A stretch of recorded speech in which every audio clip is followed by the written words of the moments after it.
Boa noite, 24 de julho de 2020. Hoje temos como tema no Filosofando a origem dos evangelhos. Sabemos que são 4 que foram escolhidos, entre mais de 40, e a gente vai conversar um pouco sobre isso.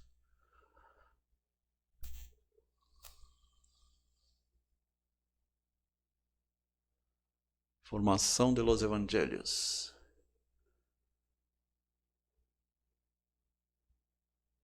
Trabalho SlideShare de Carlos Serrador.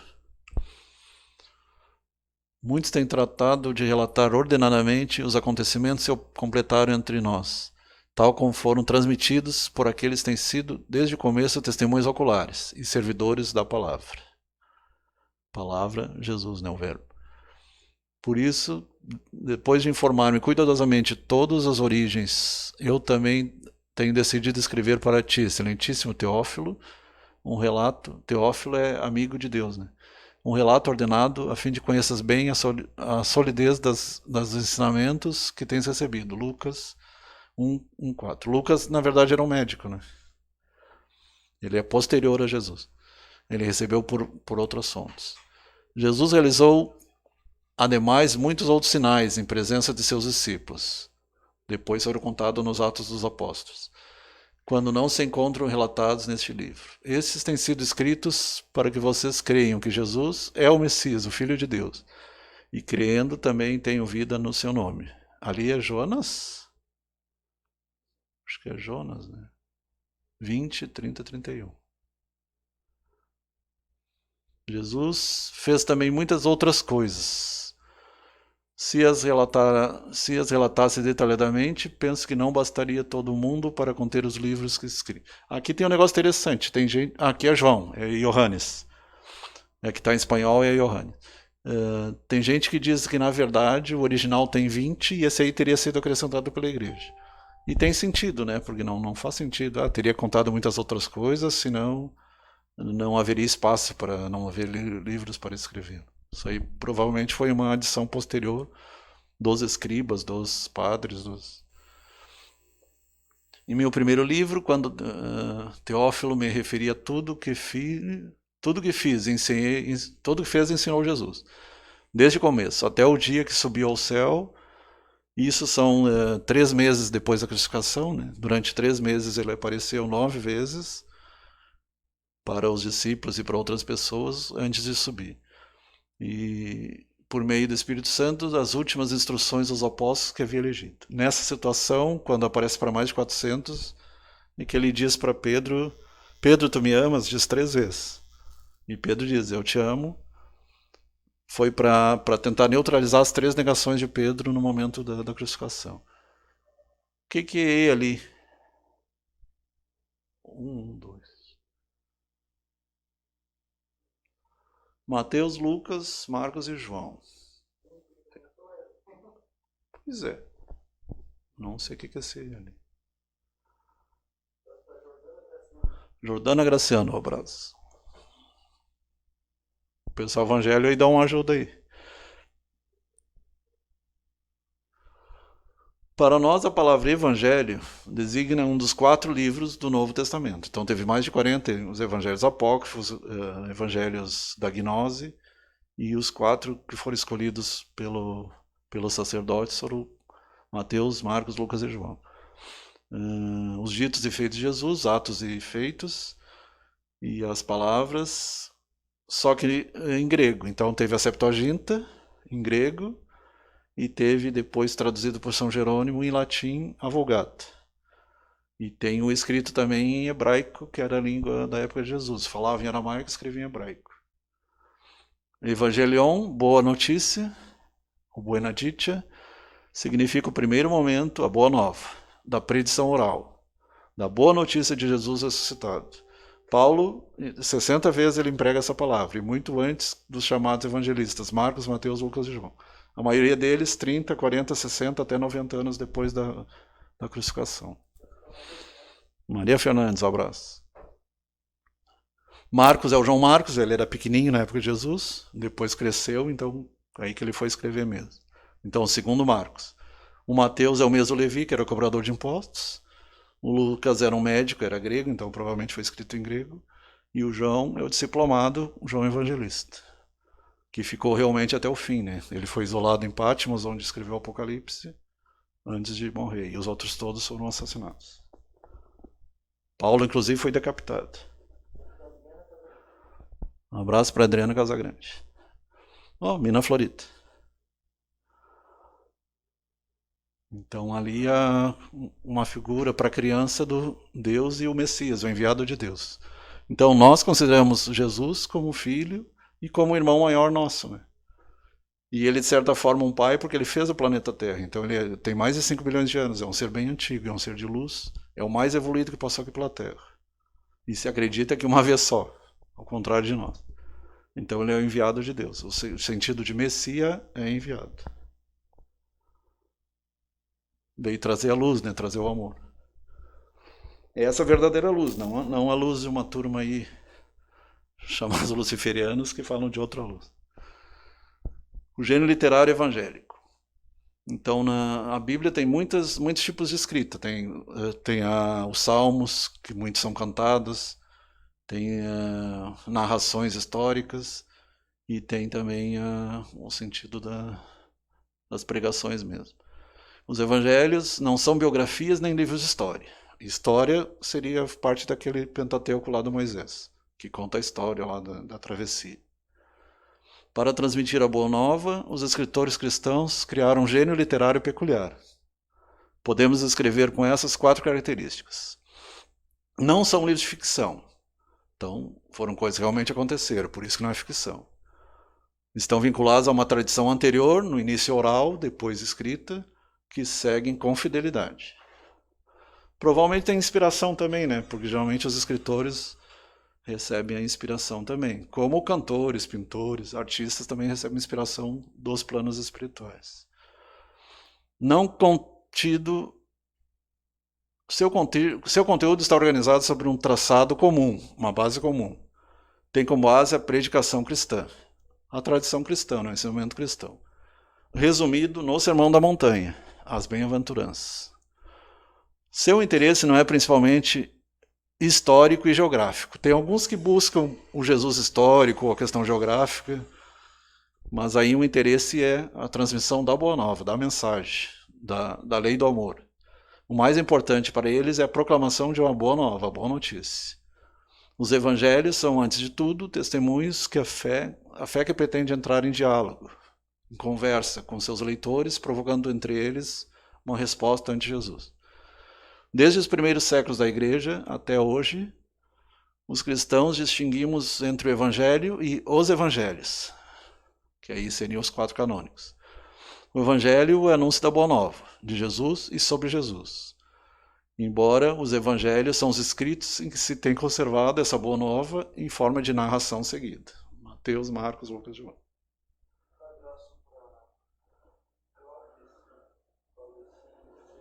Cláudio C. Silva, abraço. Beleza. Etapas, então, da formação dos evangelhos. Como primeira etapa está a experiência direta que os discípulos viveram, aqueles que viveram com Jesus, naqueles 3 anos. E foram os testemunhos presenciais, oculares. Jesus os fala, os havia enviado ao escrever, não a escrever, mas a predicar o que haviam visto e ouvido. Então, a praticar. Ele não mandou ninguém escrever nada. Eles escreveram para ficar, de certa forma, alguma lembrança que não fosse só uma lembrança oral, né? De ouvir falar. A segunda etapa compreende a fase da predicação. Se levou a cabo depois da morte e ressurreição de Jesus. Até o ano 65, aproximadamente, 5 anos antes da destruição de Jerusalém, que foi ano 70. Inclusive, predita por Jesus quando dizia que não ficaria pedra sobre pedra. Isso foi a etapa da transmissão oral. A Jesus proclamou-se como Cristo e Messias, então Cristo é ungido e Messias é enviado. São 2 termos que se referem a Jesus. Senhor e Salvador, Filho de Deus, iluminando sua pessoa e a sua obra à luz do Antigo Testamento, o enviado do Pai maior. Né?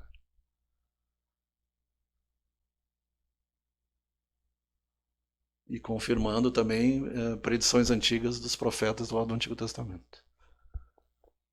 Embora muitas vezes é chamado Emmanuel, né? Então a palavra Jesus veio depois. Mas se tu pegar nos apóstolos, eles falam Emmanuel, Deus conosco. Aí tem uma confusão de algumas igrejas confundir Jesus com Deus, por causa dessas questões de escrita. A terceira etapa se deu quando as comunidades cristãs, em parte culpa de João também, porque ele traduziu do grego, e ele diz a palavra estava com Deus e a palavra era Deus, e aí houve toda essa confusão. E quando Jesus diz eu estou no Pai e o Pai está em mim, aí o pessoal faz confusão. Aí tem que estudar física quântica para entender o que é eu estou no Pai e o Pai está em mim. Porque ao mesmo tempo ele diz, Deus está dentro de vocês, o reino de Deus está dentro de vós. A terceira etapa, que é a serenidade, né? A paz interior, se deu quando as comunidades cristãs empregaram... Tem alguém que entrou aí? Tá. As comunidades cristãs começaram a preocupar-se em estabelecer por escrito as recordações e os ensinos de Jesus, e que eles conheciam. Alguns discípulos haviam visto ou ouvido Jesus se dedicaram a essa tarefa, sobre a base dos testemunhos daqueles que haviam estado com eles, dos apóstolos. Há uma pequena diferença entre apóstolo e discípulo. Apóstolos são os 12. Depois entrou Matias no lugar de Judas. E os discípulos são todos os outros que acompanhavam Jesus indiretamente, mas acompanhavam. E muitos até cooperavam financeiramente, né? Muitas mulheres, inclusive. Ao tempo que o cristianismo se difundia fora da Palestina, então, na verdade, ele foi até Tiro e Sidom, que é no Líbano, e chegou até o Egito, né? Então ele se aprofundou um pouco, não ficou apenas na Palestina e em Israel. Esses textos se escreveram em grego. O grego era como se fosse o inglês hoje, né? Hoje, no século XIX era o francês, no século XX era o inglês, e na época era o grego. Era a língua universal da época. Era a língua do comércio, né? O que era o idioma mais falado do mundo daquele tempo. Então tem que sempre pegar a questão da época. Adaptando-se, por outra parte, às distintas realidades dos judeus da Palestina, dos judeus fora da Palestina, da diáspora, foram aqueles que saíram por causa de perseguições do Império Romano e entre outros. E dos pagãos próximos ao judaísmo, judaizantes, dos gregos, etc. Não foram escritos com o objetivo de recordar feitos do passado, senão de anunciar Cristo vivo e presente nas comunidades cristãs. Principalmente as cartas de Paulo, né? Paulo foi apóstolo dos gentios. Provavelmente escreveu em grego, porque ele foi para a Ásia Menor e para a Grécia. Lembrando que na Idade Antiga a Grécia não tinha o cristianismo como religião.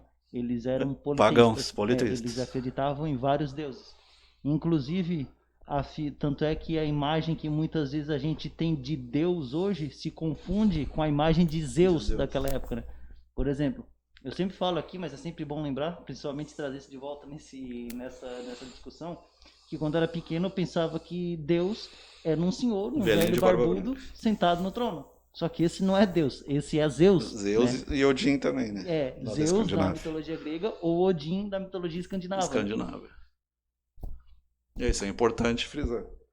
Tem até alguns desenhos mostrando Pai, Filho e Espírito Santo, mostrando um velho barbudo, um parecido com Jesus, e não é bem assim a coisa. Isso aí eles fazem mais para criança, né? Mas nem a criança... Em detalhe também que outra imagem que também não é muito real é a imagem do Jesus loiro, né? Aquela imagem do Jesus... inclusive hoje eu vi um estudo, uma possível imagem de Jesus feita por computador e com feição de judeu mesmo. Sim. Então provavelmente ele era parecido com aquilo ali. Não tinha olho azul nem verde, nada disso. E essa, na verdade, essa imagem foi a imagem que eles utilizaram para levar para os povos bárbaros, né? Isso. Nas peregrinações, né? Então os cristãos antigos, principalmente na Inglaterra, na Irlanda, na Escócia. Naqueles países que tinham uma tendência celtas, principalmente. Escandinava. Então, que na época eles eram bárbaros, né? Sim. A Igreja Católica, os romanos, eles consideravam esses bárbaros. E muitas vezes essas missões de evangelizar, quando eles iam falar sobre Deus, eles levavam essa figura de um Jesus mais ocidental, loiro, olhos azuis. Como no cinema também, né? Exatamente, é a mesma abordagem que o cinema faz. No cinema e na arte também. Isso. Quando, na verdade, Jesus, a gente sabe que ele provavelmente ele tinha um padrão mais árabe, um padrão mais judeu, né? Ele era judeu. Sim, sim.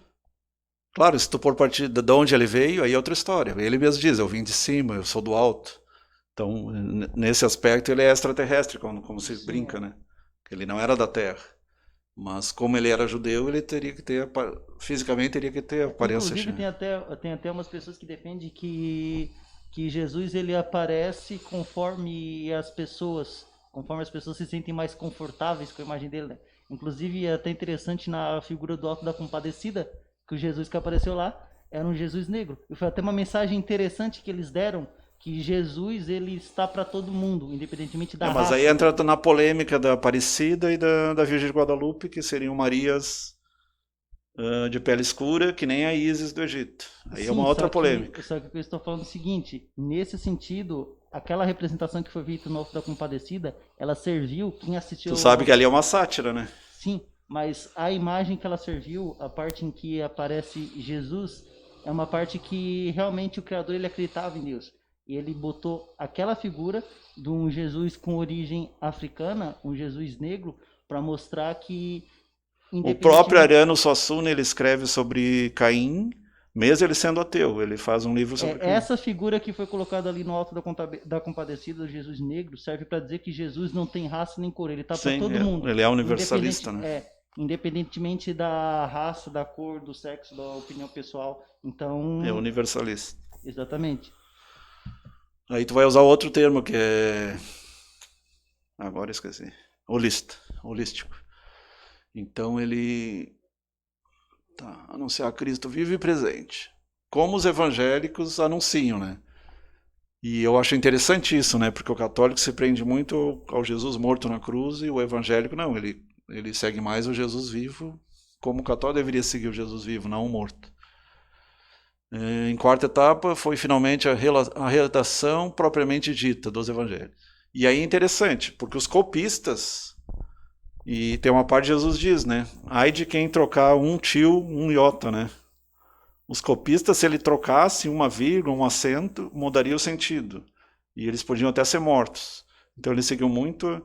E mesmo assim, depois que foi traduzido para o alemão, para o inglês, para o francês, até chegar ao nosso português, ele infelizmente foi alterado. Se tu pegar a Bíblia portuguesa de hoje, não é a mesma Bíblia da época de Gutenberg. Ela sofreu muito. A própria Bíblia são erros de original, traduções de uma língua para outra. E não só isso, também houveram modificações que foram feitas na Bíblia propositalmente para atender E algumas interesses católicos, protestantes e tudo mais. Principalmente durante a Roma Antiga, tiveram alterações de alguns reis para que o cristianismo ele atendesse aos meio interesses. que especificamente os interesses do império. Aí é quando entrou Constantino, né? Quando o cristianismo se tornou estatal, igreja do Estado. Tanto é que se a gente pegar a Bíblia hebraica lá, ela é bem diferente. É bem diferente. O próprio Pai Nosso em aramaico ele é diferente. Ele é mais cantado, ele é mais bonito. Zuma Bergman. E outra coisa, tu falou os neopentecostais. Tem algumas Bíblias neopentecostais e pentecostais que são diferentes também. E tu pega Testemunho de Jeová, mais diferente ainda. Então eles vão adaptando conforme os interesses, infelizmente, né? Aí é erro das pessoas, dos líderes, não do... Antigamente era mais porque não podia trocar, sob pena até de morrer. E depois do século XVII para cá, a Bíblia do anglicanismo é uma Bíblia maçônica, porque o cara que escreveu era da maçonaria e do rosacrucianismo. Então a Bíblia do rei João, lá do rei James, o que falou? O Evangelho de Marcos ao redor do ano 70. Mateus e Lucas, 80 e 90. E João ao redor de 100. Eu tinha ouvido falar que era um pouco mais cedo, 40, 50, mas é mais ou menos, levaram 20 a 30 anos. Ali diz que levou 70 anos desde a... 70 não, 35, né?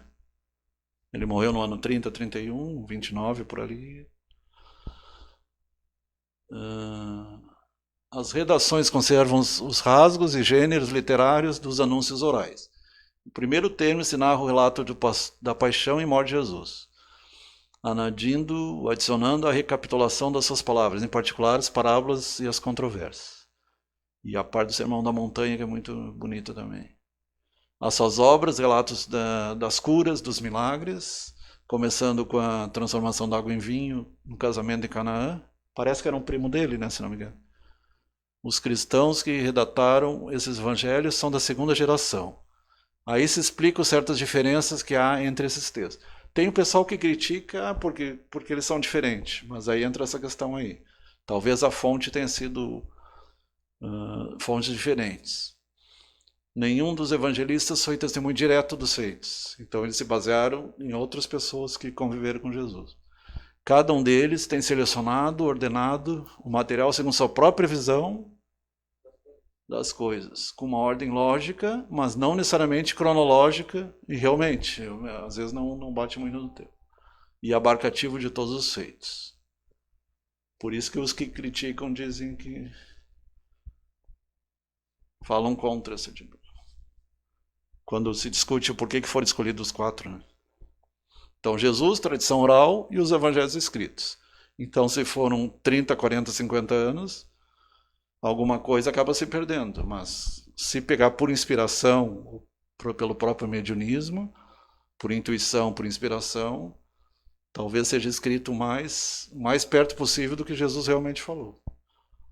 Tirando esses erros de tradução posteriores quando passaram por outras línguas. Para dar um exemplo para vocês, quando ele diz na terceira e quarta geração, foi traduzido por até a terceira e quarta geração. Aí já tem um erro de tradução e muda totalmente o sentido. Quando ele diz para Dimas, um dia estarás comigo no paraíso, e eles traduzem por amanhã estarás comigo no paraíso, está errado, porque se ele ficou 90 dias antes de subir, ele não ia dizer para o cara, amanhã estarás comigo no paraíso. Seria uma contradição. Se bem que nesse caso, Flávio, dependendo da interpretação, ela até pode fazer sentido. O católico acredita que ele desceu no inferno e resgatou o pessoal da época de Adão. Exemplo desse, ele fala, um dia você estará comigo no paraíso. Mas é diferente dizer amanhã estarás comigo no paraíso. Eu sei, mas espera um pouquinho, deixa eu te explicar como eu entendi isso. Um dia você estará comigo no paraíso. Significa que no futuro você vai estar comigo no paraíso. Sim. Amanhã você vai estar comigo no paraíso. Talvez esse amanhã não significa literalmente no dia depois de hoje. Talvez esse amanhã signifique o seguinte, no futuro, no futuro, você estará comigo. Nesse sentido, eles não têm tanta diferença assim. Outro exemplo que tem a ver com isso, a mesma coisa os dias da criação da Gênesis. A gente sabe que foram milhões de anos cada dia, não foram dias de 24 horas. Exatamente. E o termo provavelmente foi Eon, que em grego é Eon. Eon é um tempo grande. Então foram milhões e milhões de anos. Primeiro dia, segundo dia, terceiro dia. Por isso que eu falo que muitas vezes talvez o amanhã não signifique necessariamente o amanhã depois de hoje. Significa o amanhã no futuro, né? Porque na época, querendo ou não, eles falavam uma linguagem muito simbólica, né? Sim, isso é verdade. Ali então, Jesus, ditos e ações. Ele usa muitas parábolas, né? Parábolas é pegar coisas do cotidiano. Seria mais ou menos como, mesmo o pessoal criticando o método Paulo Freire, mas o Paulo Freire usava isso também, usava coisas do dia a dia para tentar dar ensinamento. Jesus fazia isso, claro que com muito mais, porque ele era sabedoria plena, né? Ele foi em linha reta em direção a Deus. Na verdade, essa é uma tática que muitos filósofos desde a antiguidade utilizavam, né? Sim. Essa de Jesus talvez tenha os árabes usavam bastante isso também. Como Jesus ele e Buda, Krishna também usavam. Como querendo ou não, o Jesus ele era uma pessoa oriental, ele provavelmente pegou essa época, ele tinha essa tradição também de fazer isso. E aproveitando a deixa, antes que você critique o budismo ou o hinduísmo, os textos sagrados hindus e budistas, eles são e usam uma linguagem também poética. E usa essas histórias, os contos árabes em geral, Mil e Uma Noites. Sabe? Eu digo uma coisa, muitas vezes um texto budista, ele traz mais palavras de paz verdadeira do que textos viciados que muitos líderes religiosos costumam trazer, né? Tu quer ver comparações entre textos? Jesus disse, se bater na tua face, oferece a outra. Devolvei o mal com o bem. Krishna diz de maneira diferente, mas é a mesma coisa. Krishna diz, seja como lírio que perfuma a lâmina que o corta. Não, sândalo. Seja como sândalo que perfuma a lâmina que o corta. É o mesmo sentido, né? Devolver o mal com o bem.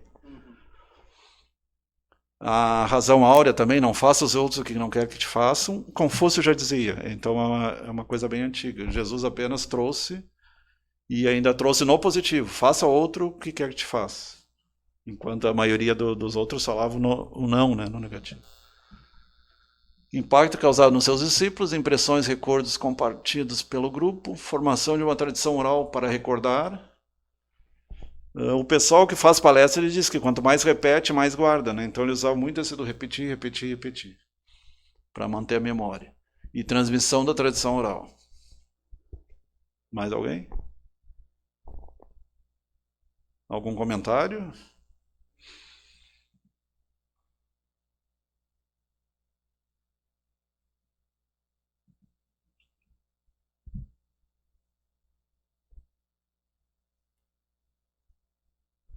A tradição oral. Palavras e feitos de Jesus provocam impressões e recordações num grupo de seguidores, produz excitação, admiração, surpresa, tanto que ele chegava a encarar a morte com alegria por acreditar na mensagem. Os acordas... Lembra do que tereis dito? Ah, tá. Lembra do que eu disse? Disse quando? Necessidade de contar uma vez mais aos que havia produzido maior impacto, sobre todo o mundo quando se encontrava com os grupos de discípulos e simpatizantes. Tem alguns que dizem que para os discípulos ele se aprofundava um pouco mais, inclusive os livros do J.J. Benítez, ele diz que com os discípulos ele se aprofundava um pouco mais, principalmente com João, enquanto com o povo ele falava mais nessa linguagem simbólica, parábola, né? O processo de tradição empregou o dito dos feitos de Jesus. Reuniões dos discípulos que rememoram esses feitos e palavras, então se juntando nas catacumbas na época, né? Na época não existiam igrejas, eram nos subterrâneos mesmo, até para fugir da perseguição dos romanos. Os posteriores reunidos se envolviam a rememorar os feitos e palavras. Deste modo se fixava a tradição oral, o impacto incluía a formação da tradição para recordar aquilo que havia causado. Isso aí foi até a origem da Cabala, foi por recepção também oral e por meditação, e os rasgos essenciais ficavam assim estabelecidos.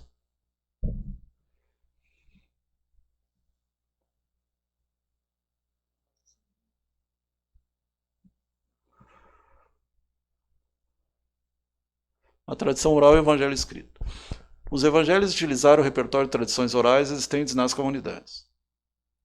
Como o Halley disse, é a tradução dos orientais principalmente, e dos árabes. Quando os evangelhos sinópticos, aqueles oficiais, chegaram pela primeira vez às igrejas, aí começaram... Porque, na verdade, o termo igreja em grego é reunião, né? Reunião de pessoas, comunidades. Não propriamente prédios de pedra, mas reunião. Esses se possuem as próprias opiniões. Provavelmente no início eram nas casas, né? Da grande parte do material. Na casa de Simão Pedro, na casa de Maria de Betânia, entre outros. Existia aí uma tradição oral viva e flexível. Os evangelhos escritos foram aceitados na medida que eram fiéis a essa tradição oral. Se eles se desviassem, eles não eram muito bem aceitos. Se tu lê os evangelhos apócrifos, eles trazem congruências. Por exemplo, tem evangelho apócrifo que diz que Jesus um dia pegou um pássaro de pedra e transformou num pássaro de verdade. A gente sabe que por mais poder que ele tinha, ele não teria condições de fazer uma coisa, seria uma coisa contra a natureza. Ou que ele teria dito a um guri, sai daqui, e o guri cai morto. A gente sabe que não condiz com o que a gente conhece da personalidade de Jesus. Então, por isso que eles são chamados apócrifos, falsos evangelhos.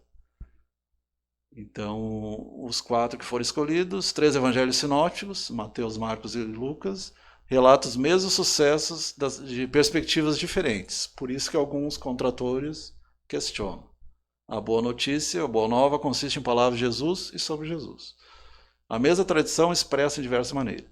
Por exemplo, quando ele fala na genealogia de Maria e de José, tem umas pequenas diferenças, né, entre Mateus e Marcos.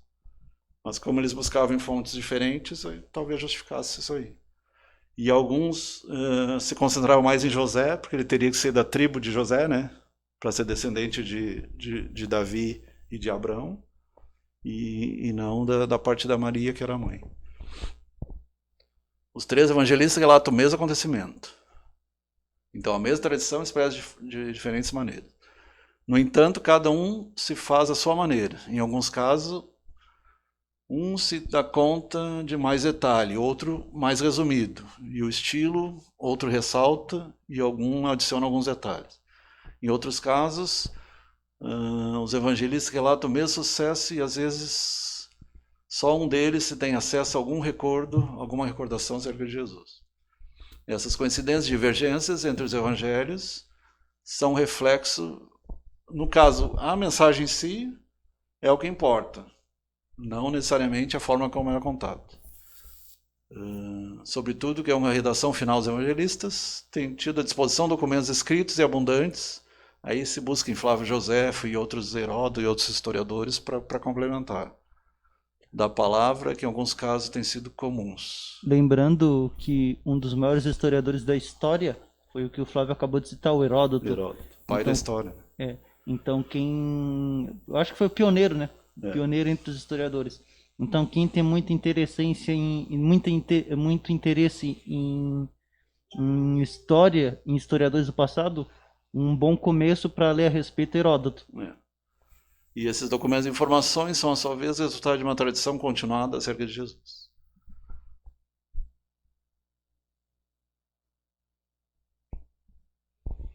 As semelhanças e divergências entre os evangelhos têm sido planteadas desde muito tempo.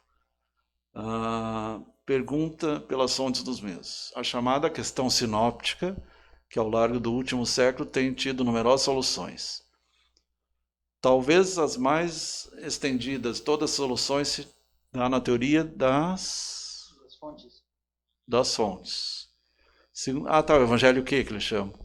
E que de Qurã também, porque os manuscritos achados no Mar Morto, lá em Qurã, trouxeram muita elucidação. Segundo as teorias, o evangelho de Mateus e Lucas foram antecedidos pelo evangelho de Marcos, então Marcos é bem mais antigo. Por outra, era o João Marcos, era um menininho na época de Jesus. Por outra fonte de informação, dito denominada que. Então Marcos era mais fidedigno, porque ele chegou a conhecer Jesus, e o Mateus e o Lucas são posteriores. Ambos evangelhos, Mateus e Lucas, contaram ademais com informações próprias. Expressado em gráficos, essas seriam as relações entre os 3 evangelhos sinópticos. Aí vai aparecer um gráfico.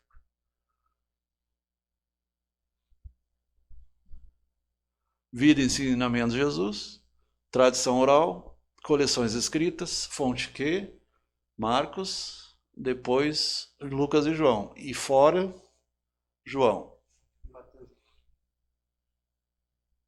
Marcos, Lucas e Mateus, e depois João lá fora. Mas para Cláudio Magnato. Cláudio Magnata. Os autores sagrados escreveram os 4 evangelhos. Algumas coisas escondendo.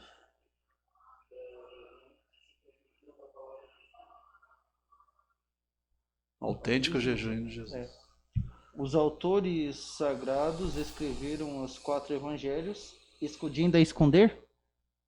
Escondendo algumas coisas das muitas que se transmitiam da palavra por escrito, sintetizando outras, explicando, atendendo à condição das igrejas. O que são igrejas? Das igrejas. Das igrejas. Conservando, por fim, a forma de proclamação, de maneira que sempre nos comunicavam, sempre nos das autênticos jejuínos acerca de Jesus.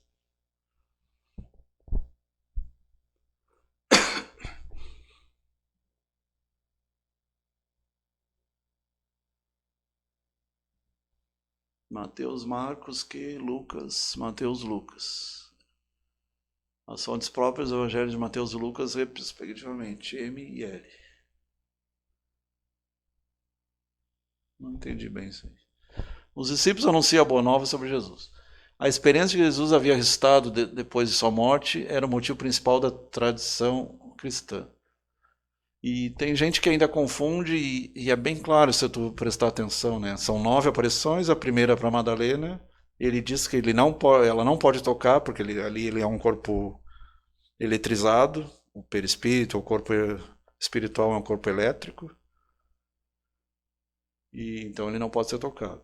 E aos poucos ele vai se materializando. Quando ele caminha com os 2 discípulos de Emaús e depois chega a comer o pão, na verdade se acredita que ele come e ele mesmo desmaterializa o pão, porque ele não tem mais intestino, né? Ele é uma aparição tangível ali.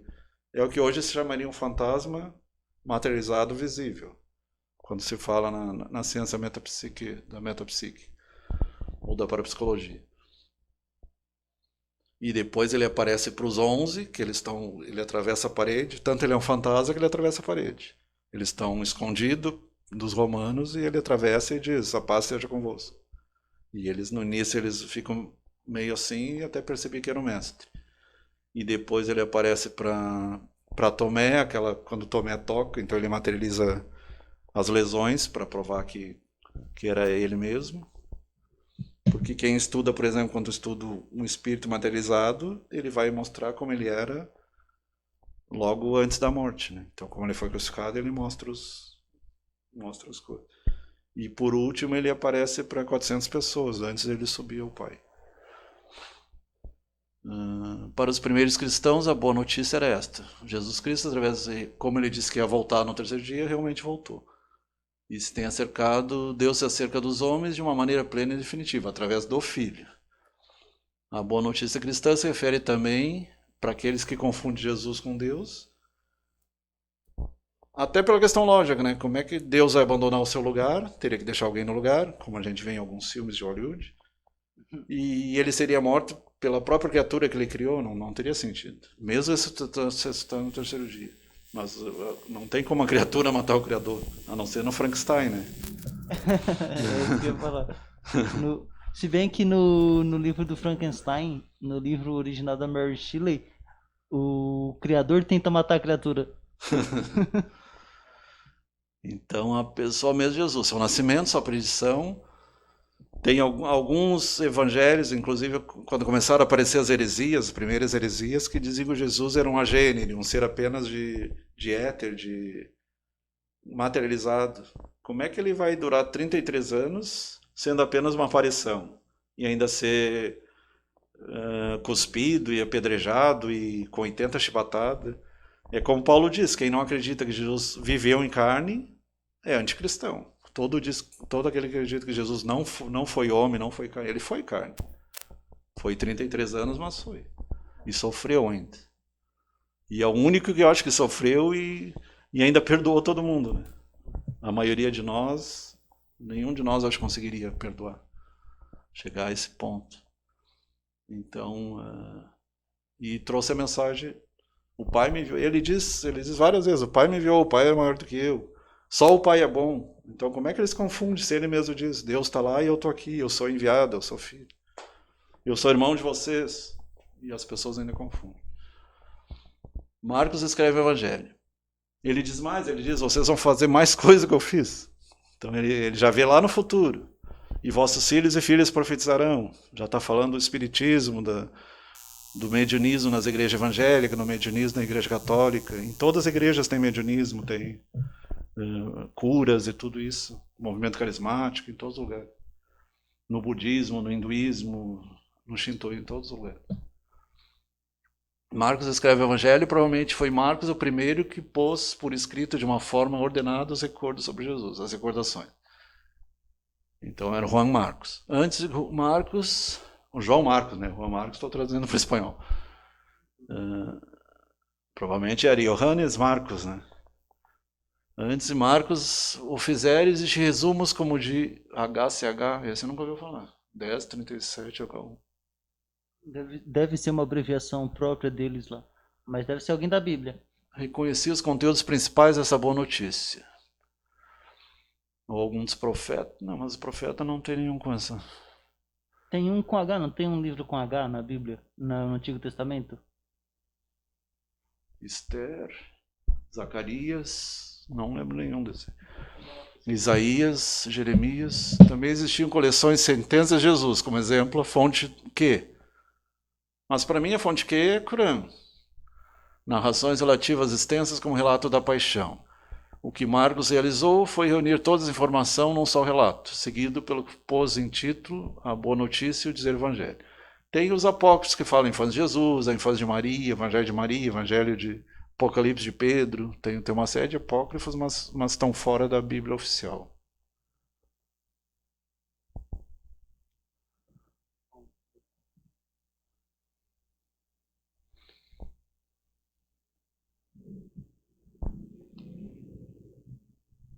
Não sabia que tu tinha um tablet. Tablet é legal. Ah, tá. HCH é Hechos de los Apóstolos. Ah, os Feitos dos Apóstolos. Isso. É que Hechos, em espanhol tá em espanhol. é Hechos, né? É. Então a abreviação é essa. Então, Mateus. Mateus e o Mateus Levi, era o cobrador de impostos.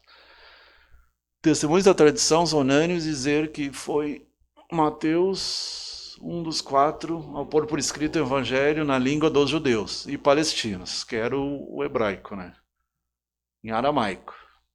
Ah, tá, porque a população falava arameu, tá certo. Lembrando que arameu vem da onde hoje é o Líbano, né? A Síria e Líbano. Papias de Herápolis, Eusébio de Cesareia, foi um dos pais da igreja, na história eclesiástica. Mas não se conserva a relação de São Mateus, senão uma tradição grega posterior. Então, São Mateus já seria uma tradição grega posterior. O acontecimento, a fecha da redação, a data da redação do arameu se supõe em torno do ano 50. E a versão grega, 70 a 85. Então, 25 a 30 anos depois, né? Como canônico. Mateus evoca a melhor maneira um meio que veio Jesus.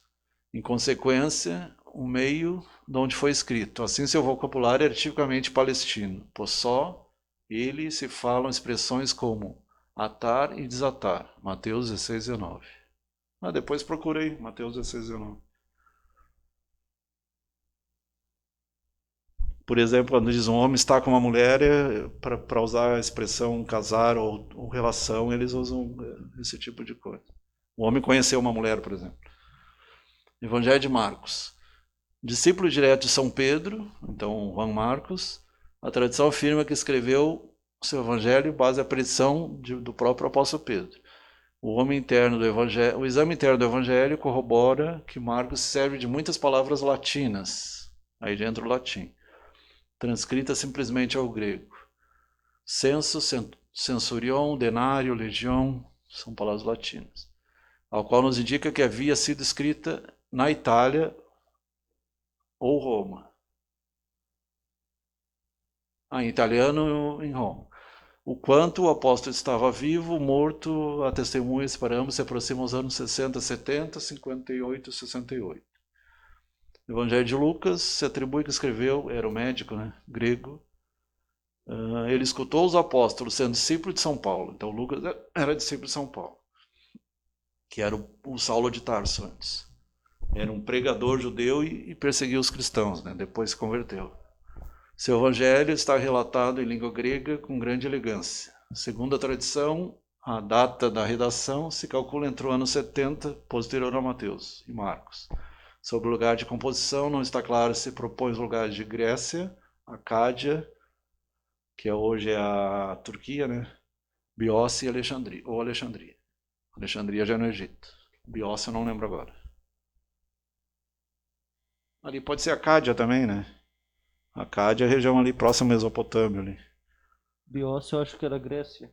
Acádia é perto do Cazaquistão. Biócia é Grécia? Isso. Inclusive vou até dar uma pesquisada só para confirmar aqui. Biócia, né? É. Vamos ver.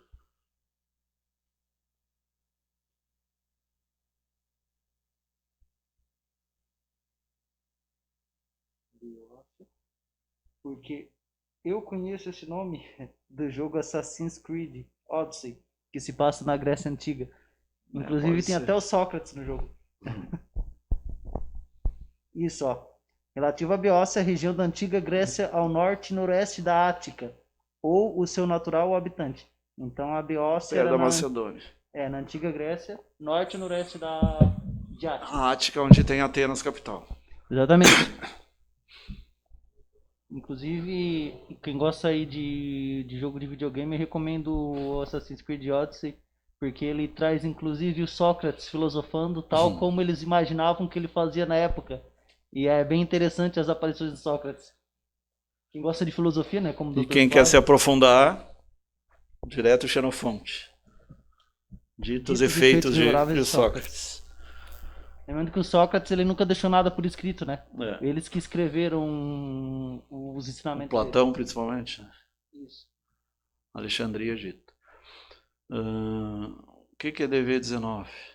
Os autores sagrados compuseram os 4 evangelhos, escolhendo datas da tradição oral ou escrita, reduzindo-las a sínteses, adaptando a situação das diversas igrejas, conservando o estilo da proclamação. E iam adaptando conforme os lugares que iam visitando. O Evangelho de São Mateus, destinatários imediatos são os cristãos convertidos do judaísmo. Porque no início eram todos judeus, né? Depois tinham os judeus cristãos e até os primeiros cristãos ali. E depois os cristãos romanos, que aí já passa a ser igreja de Estado. Se propõe demonstrar que Cristo é o Messias, Filho de Deus. Então é bem claro, Filho de Deus, não o próprio Deus. Que lá pelo ano 300, 500 começou essa confusão aí, né? Por causa da questão da Trindade. Anunciado pelos profetas. Tem uma forte unidade, um conteúdo, estrutura e também literária. Em cada parágrafo, pelo que se diz, enquadramento está cheio de intencionalidade. É um evangelho muito completo, muito labor redacional de escrita. Tem um certo colorido hebraico por ser escrito para as comunidades judaicas. Se nota a tensão com os grupos religiosos opostos a Jesus, saduceus e fariseus. Né? Apresenta Jesus como Messias. As alusões ao Antigo Testamento, especial os profetas, são para mostrar o cumprimento das promessas. Também usa a exégese judia deráshica como argumentos. Há um cuidado pela precisão e claridade com a exposição da doutrina, com discursos largos, agrupado por temas. Estilo conciso, então pequeno, sóbrio, ponderado. Há de enfrentar o leitor o mistério em Jesus Cristo. Pelo seu estilo peculiar, suas frases são as mais fáceis de reter na memória, o que pode indicar que é um livro de catequese, para ensinamento mesmo, para evangelização.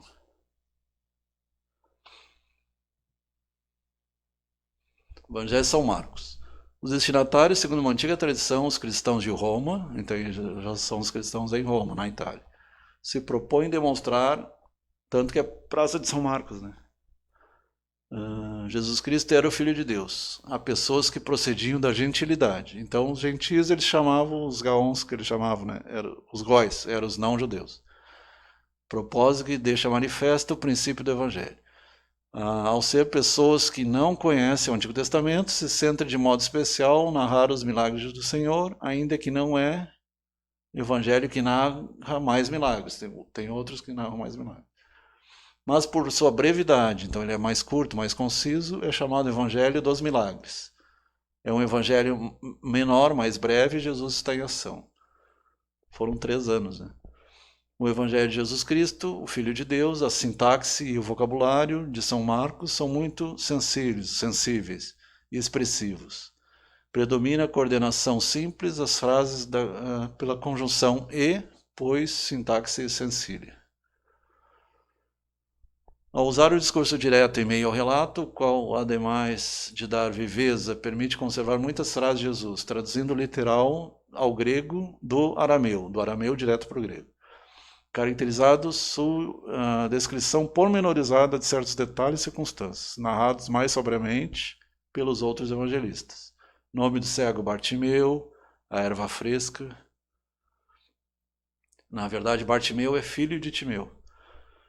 E dão grande expressividade e espontaneidade. Efeitos de realidade, conhecedoras da veracidade, conotadoras da veracidade. Mostra atenção até a paixão e morte em discursos. Reflete a atenção dos cristãos e judeus e apresenta a vida em grau heróico, em luta para ajudar as próximas persecuções. Lembrando que muitos judeus não aceitaram Jesus como Messias, né? Ele não fez curas na própria cidade onde passou sua infância, em Nazaré, ele não fez curas. Porque a cura vem da fé, da confiança. Se não tiver confiança, por mais que o mestre seja um taumaturgo, um mago, tem que haver a contraparte do que recebe, senão não adianta. Por isso que ele dizia, tua fé te curou, vai e não peques mais, tua fé te curou. Então, o Evangelho segundo São Lucas maneja a língua grega com mais perfeição gramatical que os outros, já que é formado no helenismo, como dizia São Jerônimo. São Jerônimo foi que traduziu para o latim a Vulgata, depois do latim. Evita palavras e expressões hebreias, arameias ou latinas, substituindo por equivalente grego. Caráter não judaico, Jesus é o Messias, mas é o Soter, é o Salvador. E o termo Christos é grego também, né? Ungido. Silencia detalhes que puderam ser molestos para pessoas ou cenas de certa crudeza. Peculiaridade sua é perfilar o contexto geográfico cronológico e agrupa seu esquema por Páscoas, passagens. Tem grande precisão médica nos termos. Ele era médico, né? Tem grande cultura histórica e literária. Não comete anacronismo, então trocas de tempos. Com a consciência pós-pascual. Usa o estilo indireto, mas próprio do historiador, como Heródoto. Narra os feitos desde uma perspectiva peculiar, apresenta a vida de Cristo como um caminhar em direção a Jerusalém, de onde o dia da ascensão subirá ao céu. Destaca também a universalidade do Evangelho para todos e não só para os judeus. E a igreja, a divindade, aí já começa a questão da dupla natureza, né? Ao mesmo tempo é divino e ao mesmo tempo é humano. É carnal também. E aí já começa alguns também depois, Padre Ari e outros, que questionam e alguns colocam como Jesus mais carnal ou mais divinal. Profeta e Salvador, a figura de Santa Maria e alguns aspectos da vida cristã, pobreza, misericórdia, alegria, etc. Tem uma intencionalidade mais universal, onde ressalta que a redação pertence e alcança todo o gênero humano, que é recolhido ou reconhecido pelo canto de Simão, onde se proclama que a salvação há preparado a paz de todos os povos e a lei que ilumina os gentis, na sinagoga de Nazaré. Jesus anuncia a futura predicação a todos os judeus. Lucas 4, 16, 30. É quando ele cita profetas antigos e diz, agora essa profecia está se cumprindo, né? Como quem diz, eu sou o Messias. Acho que esse é o fim, né? Não tem mais. Hein? Então, quem vê a Bíblia como a palavra de Deus, ali está um simbolismo. E João é mais complicado. Tradições soltas, colecionador de milagres, relato da paixão, 40, 50 depois da crucificação. Primeira edição do Evangelho de João, anos 70 já. O Evangelho tem completo... Não tem material discursivo. Ele foi direto do grego, né? Por isso que eu falo logos, o verbo. E ele é difícil de entender, né? Mesmo para gente que estuda e faz faculdade, ele é difícil de entender. Até porque a gente não estuda grego, né? O pessoal antigo estudou grego, latim, francês. Hoje se estuda só mal e mal inglês e espanhol.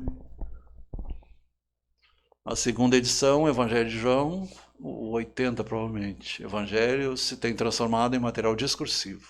Lá pelos anos 90, a terceira edição, o Evangelho glosado. Determina glosas que se acrescentam ao Evangelho anterior. Então aí já há modificação. Então já naquela época já houve modificação. Texto definitivo, então lá já próximo do ano 100 até 120. No 100 ele já tinha sido morto já. Mudanças de ordem, capítulo 4 e 6 e as seções 7, 53 e 8 e 11 foram acrescentadas. Aí, como o filho do Beto falou, os padres da época começaram a pôr coisas no meio ali.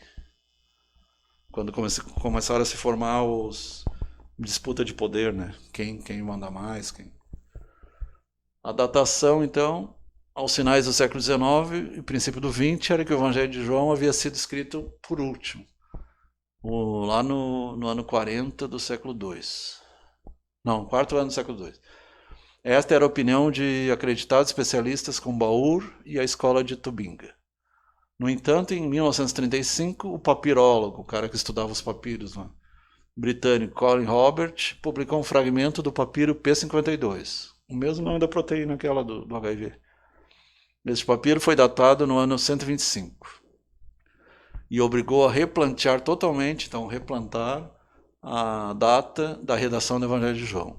Este papiro não só trocava a redação do Evangelho de João em meio século, aos finais do século II, ano 125. O efeito era todavia maior.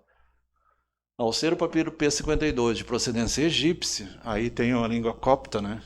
Lá tem o cristianismo copto, havia que conceder um espaço de tempo para a divulgação do Evangelho, sua aceitação e sua cópia por parte dos cristãos que ali residiam, Alexandria e cercanias ali.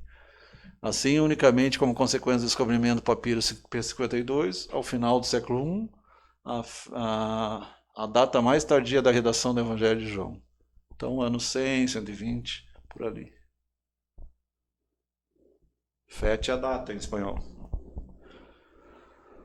O quarto Evangelho de João não segue o esquema dos sinóticos, então ele é um pouco diferente dos três anteriores e dispõe de fontes próprias. João Zebedeu, filhos do trovão, né? O mais jovem discípulo que Jesus carinhosamente chamava o filho do trono, e o discípulo amado também, né? Data, idioma e lugar. João escreveu seu evangelho depois do ano de 95. O idioma utilizado foi também o grego. O lugar parece claro, a ilha de Patmos, a mesa onde ele escreveu o Apocalipse, que é a revelação. O apóstolo havia sido desterrado por Domiciano, que era o imperador romano da época. Destinatários cristãos de origem heleno, perseguidos por Roma, de origem grega, né? Fontes, todo o evangelho é um compêndio da vivência ao lado do Cristo, pelo que só necessitou fontes para o início da obra. Comentário. O evangelho de João, distinto, se compara com os sinópticos, é um evangelho medianizado pela terrível situação que vivia a igreja naquela época, naqueles sangrentos dias. Eles eram mortos, massacrados, e é o que está acontecendo hoje lá na Ásia, né? E conta com o maior número de detalhes precisos sobre as ensinanças de Jesus, e o que utiliza uma linguagem mais refinada, precisamente linguagem utilizada por uma das chaves do Evangelho de João. Um evangelho muito cru, uma obra muito complexa, que suscita intermináveis e interessantíssimos debates. Ao final do texto, aclara que a redação definitiva foi obra do discípulo de João. Ademais, o Evangelho, João escreveu seu famoso Apocalipse, Revelação, uma obra literária que tem cultivado os corações gerações inteiras pelo seu estilo. Todo simbólico, né? Aí a linguagem é simbólica. O Apocalipse mostra uma igreja perseguida, 7 igrejas ele relata, e são 7 da Ásia Menor, ali, daquela região da atual Turquia, e terríveis guerras que haviam azotado a Terra Santa e devastado a Terra Santa. Uma igreja que vencerá graças ao Cristo ressuscitado, que se imporá ao mal e que trará o reino a todos os homens. Ele sempre disse, né? Meu reino não é este mundo, eu vim de cima. Aos homens de boa vontade. Toda uma maravilha para passear horas e horas extasiando na sua leitura. Mas é difícil, né? Tem várias... Cada igreja interpreta de uma maneira. O católico interpreta de uma maneira, o evangélico de outra, o espírita de outra. Tem cada um que pega dá uma interpretação. É difícil chegar a um consenso. Alguns dizem que aqueles acontecimentos se complementaram com Nero. Nero seria o anticristo da época. Outros dizem que seriam os dias atuais. Então, tem muita controvérsia. Eles dizem que o profeta Nostradamus se inspirou. Talvez ele fosse um dos profetas ressurrectos. Ele se inspirou no Antigo Testamento. Então tem alguma semelhança. A diferença dos evangelhos sinóticos, que mencionam uma só subida de Jesus a Jerusalém, este evangelho faz de 3 Páscoas. O que tu fez ali? 3 passagens celebradas na Cidade Santa. Mas ainda quase toda a atividade pública do Senhor se desenvolve no marco litúrgico de alguma festividade judia. Sempre a festa dos tabernáculos, as várias festas. Em lugar das parábolas do reino, utilizava a maneira de comparações. A característica dos outros evangelhos, João se vale de breves e expressivas alegorias, como, por exemplo, a vida e os sarmentos. A videira e os espinhos, né?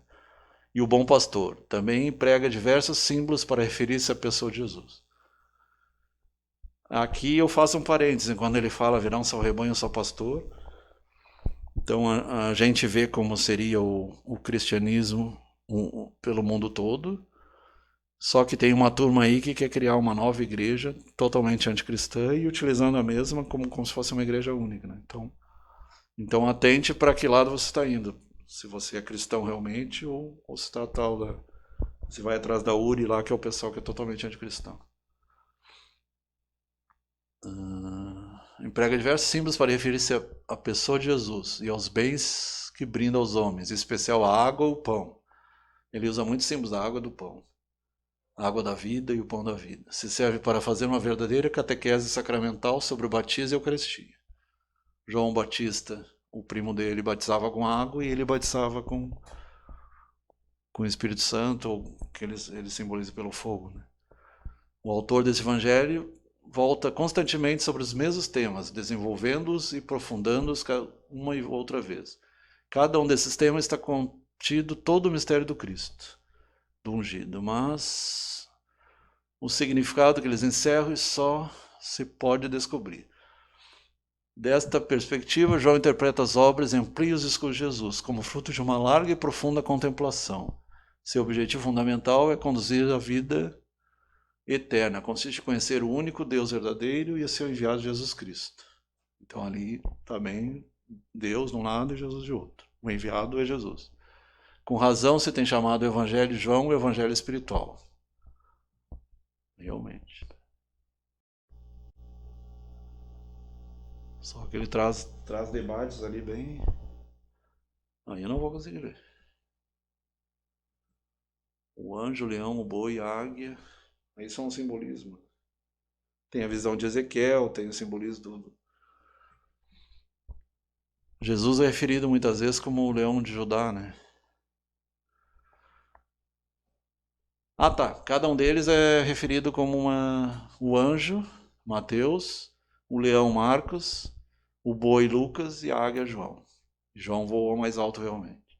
Mateus simbolizou com um anjo, um homem com asas, porque o evangelho começa com a lista dos antepassados do Messias. Mateus 1,16. Essa lista é de grande valor para o evangelho, que apresenta Jesus como filho de Davi, descendente de Davi. Mais importante, e filho de Abrão também. Até aquela polêmica com os saduceus, quando ele diz que é anterior a Abrão, ele fica, mas como que tu é anterior a Abrão? Que aí tu tem que ver do ponto de vista espiritual e da evolução de Jesus em relação a Abrão. E ao mesmo tempo ele é discípulo de Melquisedeque, né? Então traz aí leituras bem interessantes. O que é o nome perfeito ali? O 3,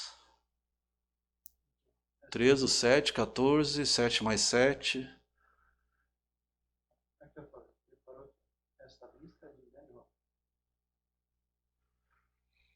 Quero afirmar Jesus levar à sua perfeição a história do povo. Esta lista de mensagens... se pegar desde Adão é 7, 7, e Abrão também é 7, 7 também. Papel importante da genealogia se trata Tamar, Rajá, mulher de Urias e Betsabel. E Mariá. São mulheres comprometidas com a justiça, por isso Mateus os inclui na lista. Porque alguns questionam por que Dia das Mulheres na lista, né? Porque o povo judeu ele é muito machista. Marcos simbolizou... Por sinal, Jesus foi um dos primeiros feministas, né, da história. Marcos simboliza um leão, porque seu evangelho começa com a predicação do Batista no deserto, o seu primo, onde havia animais selvagens. Seu evangelho foi o primeiro ao escrever-se na década dos anos 60, depois de Cristo. Então já é 80, na verdade, né? E serviu como texto de catequese, para que se preparavam para receber o batismo. O evangelho mais curto e Começa apresentando João Batista como pregador do deserto. Para o povo da Bíblia, o deserto representava, entre outras coisas, o lugar onde se os novos projetos. Eles usavam para meditação, né? Isto fez o povo de Deus quando saiu da escravatura do Egito. João Batista. Aí entra outra controvérsia, né? Foram 40 anos, são 700 quilômetros, se não me engano, e 40 anos. Diz que teria que morrer toda aquela geração, a maioria deles, e os filhos que entraram na Terra Prometida, filhos e netos. Até porque muitos ainda estavam com saudades do Egito, né? João Batista se dá a conhecer com o deserto. Ele se comia gafanhoto e mel, né? Se põe manifesto nas roupas de Elias. Na verdade, ele era o mesmo Elias. Você pode não ser reencarnacionista, mas se você prestar atenção, Jesus deixa bem claro, João Batista é o mesmo Elias. Por isso que ele se vestia da mesma maneira.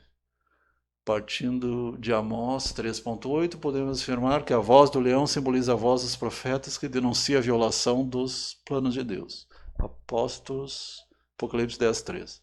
Portanto, João Batista é o profeta que denuncia a injustiça e opunha a novidade que aportará Jesus. Ele diz, aí vinha um cara mais importante que eu não sou digno nem de atar os calçados, né? As alpagadas. Lucas é simbolizado mediante o boi, ou um touro. Seu evangelho começa com a visão de Zacarias no templo. Zacarias era o pai de João Batista, né? Onde se sacrificavam animais como bois, terneiros e ovelhas.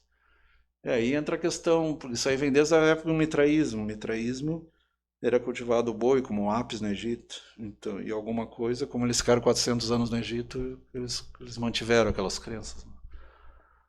Eles achavam que sacrificando os animais, eles podiam aplacar. Aí, na época era Jeová ainda, né? No Antigo Testamento. O Evangelho de Lucas começa e termina com o templo. Os feitos dos apóstolos constituem a segunda parte do Evangelho de Lucas. No Evangelho encontramos o termo de Jesus, com os feitos teremos o caminho das comunidades. Então, Atos dos Apóstolos é Lucas também? Provavelmente, né? O livro dos feitos termina chegando Paulo a Roma, cidade onde ele foi decapitado. Lucas representa os confins do mundo. João é representado por uma águia, a mirada dirigida ao sol, que ele era o que voava alto mesmo. Porque o seu evangelho se abre com a contemplação de Jesus e de Deus também. Em João 1.1, o Evangelho de João, se é o último, ali já está a confusão, né? No princípio era o verbo estava com Deus, o verbo era o próprio Deus, ali, e eu acredito ter sido traduzido errado. Nós temos um Novo Testamento traduzido por Haroldo Tradias, que é o cara que se aprofundou muito no grego e na Dinamarca, ele é jurista, e ele diz que no original o verbo estava com Deus, não o verbo era Deus. Mas na hora de traduzir, eles acabaram traduzindo o verbo era Deus. Não, o verbo estava com Deus. Porque ele cresceu e conseguiu chegar junto de Deus. Por esforço próprio, como o Buda, né? A própria iluminação do Buda também por esforço próprio.